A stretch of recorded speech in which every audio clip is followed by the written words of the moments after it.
Bismillahirrahmanirrahim. Assalamualaikum warahmatullahi wabarakatuh. Saya Fatan Abror akan mempresentasikan hasil penelitian saya dengan judul Pengaruh Gaji Intensif dan Motivasi Kerja Terhadap Kinerja Karyawan Restoran Madani. Latar belakang: sumber daya manusia merupakan bagian yang cukup sering dalam pencapaian tujuan organisasi, baik dalam perusahaan besar maupun perusahaan kecil. Suatu perusahaan memiliki peralatan yang modern dengan teknologi tinggi. Manusia merupakan motor penggerak. Tanpa manusia, suatu perusahaan tidak akan berfungsi. Tujuan memahami dan mempelajari manajemen sumber daya manusia sebagai suatu pengetahuan yang diperlukan untuk memiliki kemampuan analisa dalam menghadapi masalah-masalah manajemen sumber daya manusia, khususnya di bidang organisasi.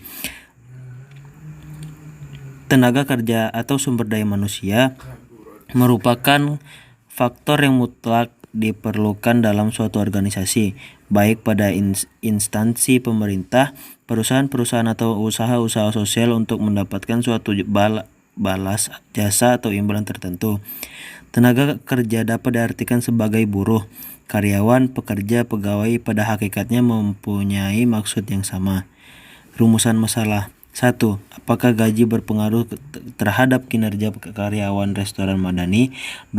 Apakah insentif berpengaruh terhadap kinerja karyawan restoran Madani?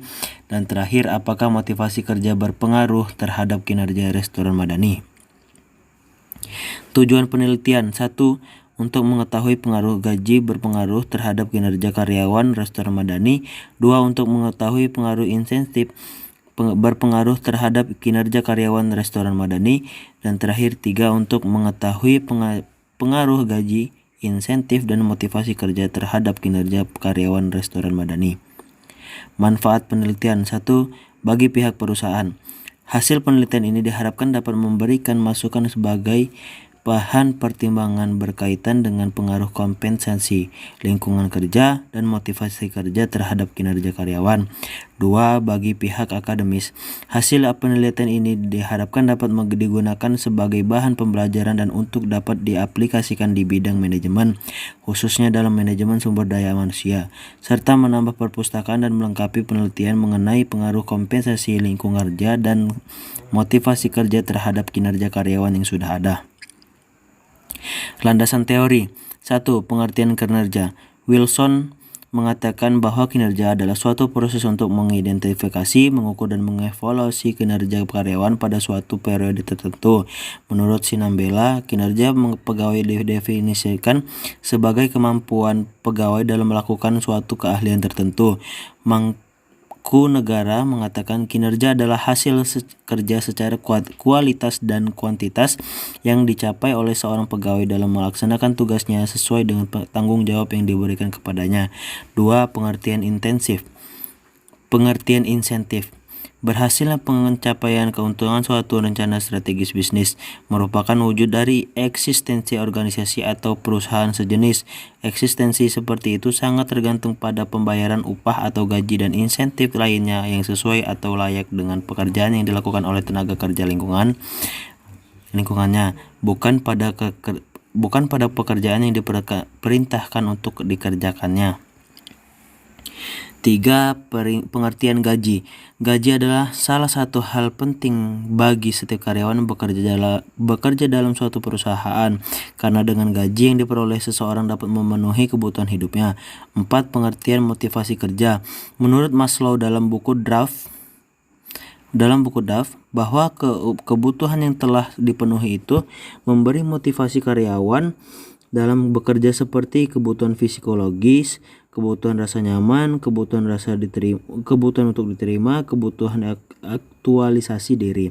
Kemudian menurut Duff mendefinisikan motivasi sebagai kekuatan yang muncul dari dalam ataupun dari luar diri seseorang dan membangkitkan semangat kerja untuk ketekunan untuk mencapai suatu yang diinginkan.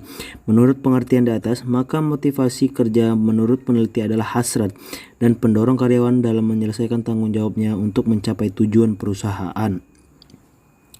Metodologi. A. Jenis penelitian. Pada penelitian ini, peneliti menggunakan penelitian kuantitatif. B. Teknik pengumpulan data. Pengumpulan data penelitian ini menggunakan teknik kuesioner, observasi, dan studi pustaka. C. Jenis dan sumber data. 1. Data primer yaitu data mentah dari sumber utama atau data asli. Data utama yang diperoleh secara langsung melalui wawancara terhadap pada informan. 2. Data sekunder yaitu data pendukung yang didapat secara tidak langsung atau data literatur kepustakaan seperti brosur, produk bank, buku, serta media elektronik yang dapat dijadikan referensi. E. Sampel. Penelitian menggunakan teknik sampling dalam penentuan sampel dan metode yang digunakan untuk menentukan sampel oleh peneliti yaitu sampel sensus. Semua anggota populasi dijadikan sampel. F. Skala pengukuran data. Teknik skala pengukuran yang peneliti gunakan dalam penelitian ini yaitu metode skala Likert. Terima kasih. Mungkin sekian hasil dari penelitian saya, kurang lebihnya mohon maaf, dan masih banyak kurangnya saya mohon maaf sebesar-besarnya. Assalamualaikum warahmatullahi wabarakatuh.